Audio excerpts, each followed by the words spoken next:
মা, আমি পরপর 2 রাত্রে দেখেছি সবাই ঘুমায় গেলে পরে ভাবি চুপ চুপ রান্নাঘরে যায়, তারপর একেবারে সোজা বাড়ির বাইরে। আমি শিওর লুকায়ে লুকায়ে কারোর সাথে ঘোট পাকায় বইসা আছে তোমার সুন্দরী ছেলে বউ। দিলারা প্রথমে বিশ্বাস করেননি মেয়ের কথা। কি দেখতে কি দেখেছে কে জানে। মিরাজের বউটা এমনিতে বেশ লক্ষ্মীমন্ত। সবে 6 মাস হয়েছে ছেলেকে বিয়ে করিয়ে ঘরে বউ তুলেছেন দিলারা। তবু এই কম সময়েও যতটুকু চিনেছেন বুঝেছেন, তাতে নদীকে দিয়ে এমন ধারা পাপ চিন্তা মাথাতেই আসবার কথা নয়। কিন্তু রোজ রোজ সেই একই কথা যখন বলতে লাগলো পূর্বা, তখন আর দ্বিধা না করে পারলেন না। কথায় বলে, গলতে গলতে পাথরও নাকি স্রোতে ভেসে যায়। রোজ রোজ কানে বিষমন্ত্র ঢালা হলে নিতান্ত বিশ্বাসীর মনে অবিশ্বাস জন্মায় বই কি।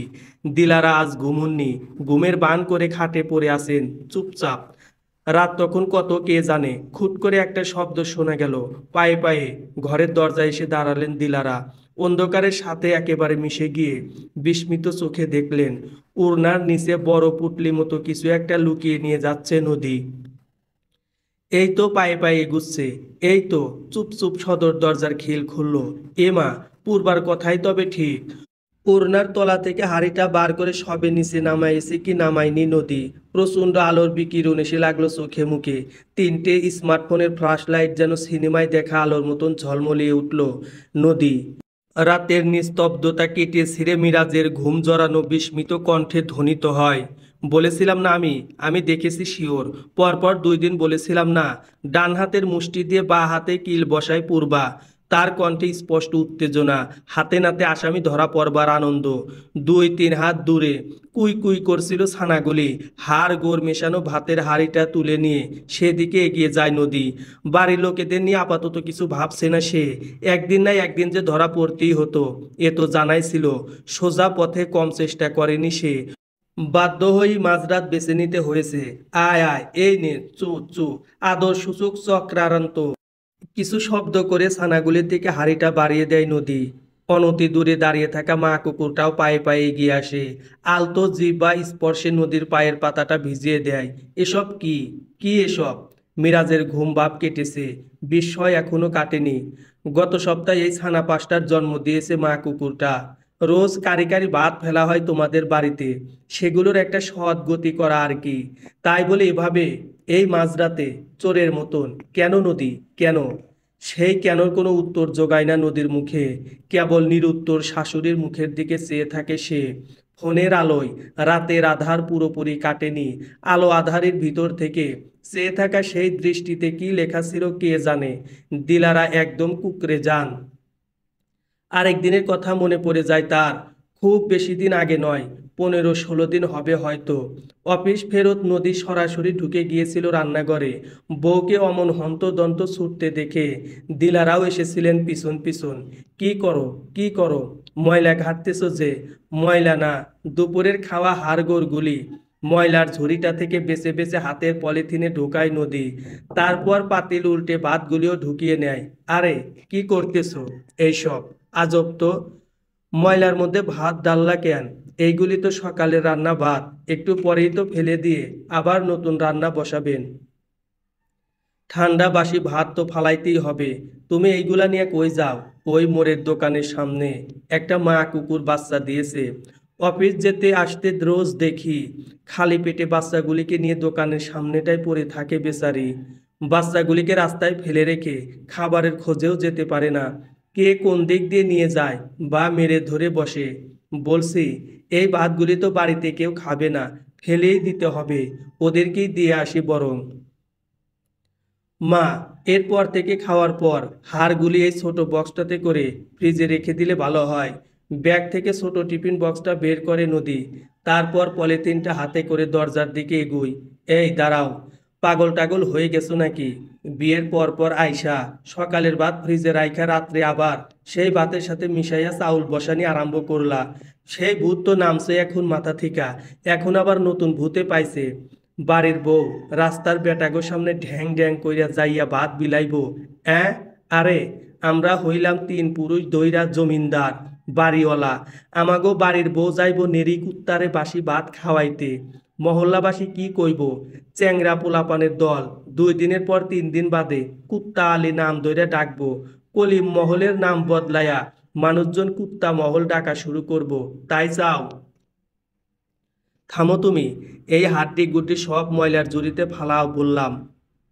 নদীর সেদিনের দৃষ্টিতে বিস্ময় ছিল, সাথে হয়তো ঘৃণা কিংবা করুণা। দিলারা ঠিক ধরতে পারেননি।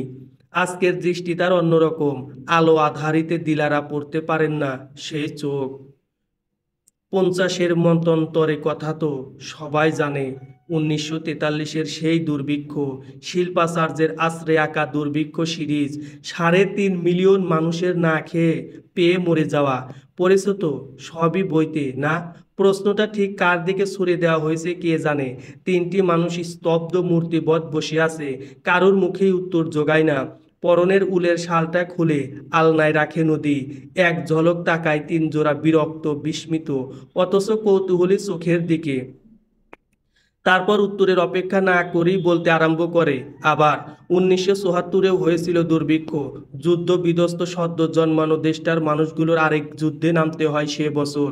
2 মুঠো ভাতের জন্য, 1 দানা লবণের জন্য, নুন মেশানো ভাতের মারের জন্য। সখীপুরের নূরজাহান বেগমের অন্য সংস্থান বলতে কেবল সেলাই করে পাওয়া 2-4টে টাকা আর বাড়ির আশেপাশে বুনে রাখা শাকপাতা। নুন ভাতের টান পড়লে লোকে পোশাকের বিলাসিতাটুকু ত্যাগ করতে বাধ্য হলো। নূরজাহান বেগমের সেলাইয়ের উপার্জনেও পড়ল ভাটা। বাজারে জিনিসপত্রের আগুন সমান দাম, সে পথ মারানোর চিন্তাও তো করা যায় না। এক হাতে 7 বছরের পুত্র সন্তান, আর কাখে 3 বছরের মেয়েটিকে নিয়ে বাড়ি বাড়ি জিয়ের কাজ খুঁজে বৃথায় হয়রান হলেন নূরজাহান। খেতে পাচ্ছে না লোকে, এই দন্যের দিন আবার ঝি রাখবে কে? শাক লতা পাতা সিদ্ধ করে দিন 4 মতো চলল। তারপর বোনটাকে বড় আদর করে ছেলেটা। লোকের ধারে ধারে ঘুরে ফ্যান ভাত যা পায় কাচিয়ে কুচিয়ে বোনের জন্য নিয়ে আসে সবটুকুন। সপ্তাহখানেকের মধ্যে সেটুকু আর আসে না। লোকেরা ভাতের সাথে সাথে মারটুকু নিজেরাই রাখছে। কেবল পানি খেয়ে কয়দিন থাকা যায় বলতে পারো? 1 বেলা, 2 বেলা, 1 দিন, 2 দিন, 1 সপ্তাহ। পুতুলের মতো সুন্দর দেখতে বলে বোনের নাম ভাইয়ে রেখেছিল পুতুল। বাকি সকলে ডাকতো নাহার বলে। খিদে সইতে না পেরে সে মেয়ে জ্যান্ত কেঁচো পিষে পিষে মুখে পড়তে আরম্ভ করলো। যখন মুখ বেয়ে পড়তে আরম্ভ করলো ঘিনে ঘিনে পোকার পেটের রস। মিরাজ, তুমি ভাবতে পারো দৃশ্যটা? মাটি খুঁড়ে কিলবিলে কেঁচো মুখে পুড়ছে পূর্বা। খিদের চোটে সেটা কি অমিত মনে হচ্ছে ওর কাছে? কিংবা আর কিছু না পেয়ে ফুল গাছের পাতা সিদ্ধ করে চিবুচ্ছে তোমার মা? ভাবতে পারো মিরাজ? পারবে না জানি। 14 সেফটির ফ্রিজ ভর্তি খাবার ঘরে আগলে নিয়ে সেসব ভাবতে পারার কথাও না তোমাদের। তরকারি পছন্দ না হলে ভাত ছুঁড়ে ফেলে দেওয়া। পূর্বা কি করে বুঝবে খিদের জ্বালায় সিদ্ধ পাতা চিবনো নাহারের যন্ত্রণা?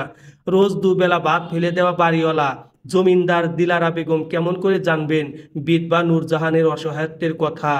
গ্রামের আড়তদার মঞ্জু মিয়ার কুপ্রস্তাবে 1974-এর নূরজাহান কেন সম্মতি দিয়েছিলেন এই 2019-এর দিলারা? পূর্বা, মিরাজেরা তা কেমন করে বুঝবে বলো? বুঝেছিল একজন, অবশ্য বুঝেছিল নয়ন। নূরজাহানের সেই 7 বছরের ছেলেটি। এর আগে 2বার মাকে দেখেছে সে বটি নিয়ে মঞ্জু মিয়াকে দৌড়ানি দিতে। সেদিন রাতে ভাঙ্গা চৌকির ক্যাচ ক্যাচ আওয়াজে ঘুম ভেঙে সেই মাকেই আবার দেখলো সে মঞ্জু মিয়ার বিশাল দেহটার নিচে মরা ফুলের মতন পিষ্ট হতে। মায়ের চোখে কি জল ছিল কে জানে, হারিকেনের আলোয় ঠিক বুঝতে পারা যায়নি। পরদিন নুন ছেটানো ধোয়া ওঠা গরম ভাত পড়েছিল থালায়। চুকচুক শব্দ করে ভাত চিবুত পুতুল। গুনে গুনে 29 দিন পর আবার সেই শব্দ কানে আসে নয়নের। মাথার ভিতর আরও একটা শব্দ, সেই ভাত চিবুনোর শব্দের সাথে তালগোল পাকিয়ে যায়।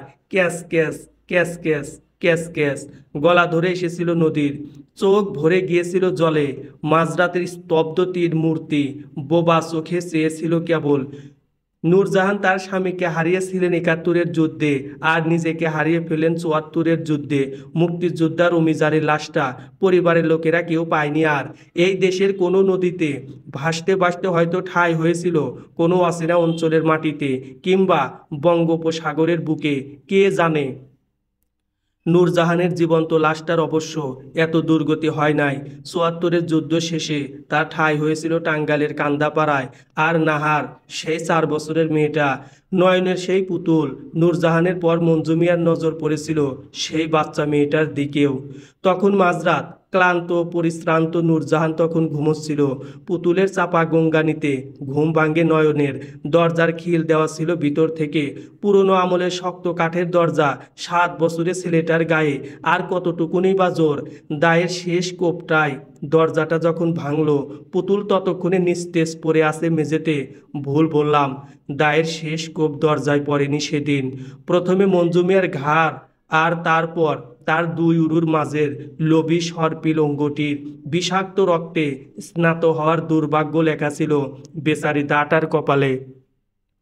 পুতুল তো মরে গিয়ে বেঁচে গিয়েছিল, নয়ন আর নূরজাহান হয়তো পালিয়ে বাঁচতে পারত, কিন্তু মাঝরাতের নিস্তব্ধতা ভেদ করে দরজা ভাঙ্গার শব্দ লোকেদের কানে পৌঁছে গিয়েছিল তার আগে। স্বাভাবিক সময় হলে কি হতো কে জানে, হয়তো মাতা পুত্র জেলে পচে মরত, কিন্তু সেই ক্ষুধাবন্দী উত্তাল দুর্ভিক্ষের সময়টাতে লোকেদের বিচার বুদ্ধি সব আউলে গিয়েছিল।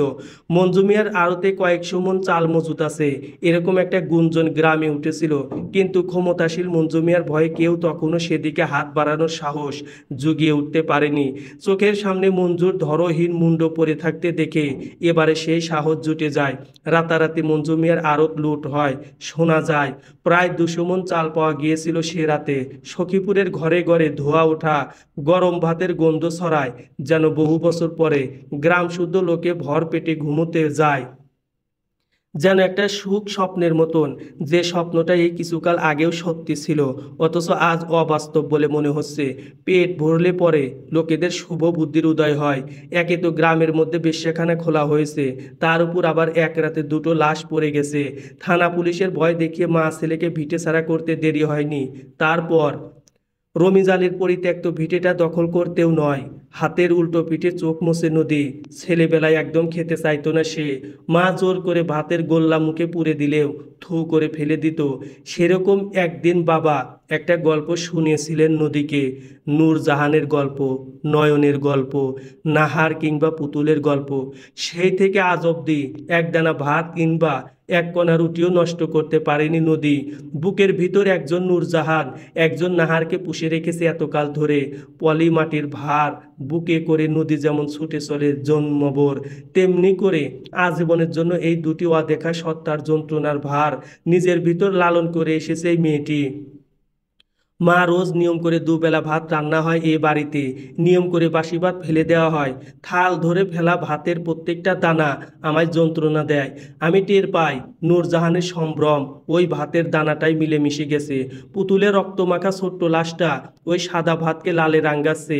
আমার বুকের ভিতর থেকে নূরজাহান বেগম হাহাকার করে ওঠেন, লাল লাল কিছু মুখে পুরে নিয়ে বিস্মিত দৃষ্টিতে চেয়ে রয় 4 বছরের পুতুল।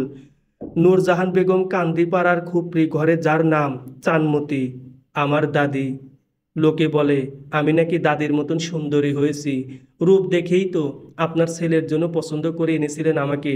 না মা, সেই 4 বছরের মেয়েটা পুতুল বেঁচে থাকলে সেও আমার মতনই হতো দেখতে বোধ হয়, কিংবা লোকে হয়তো তখন বলতো একেবারে ফুপুর মতন দেখতে হয়েছে নদী।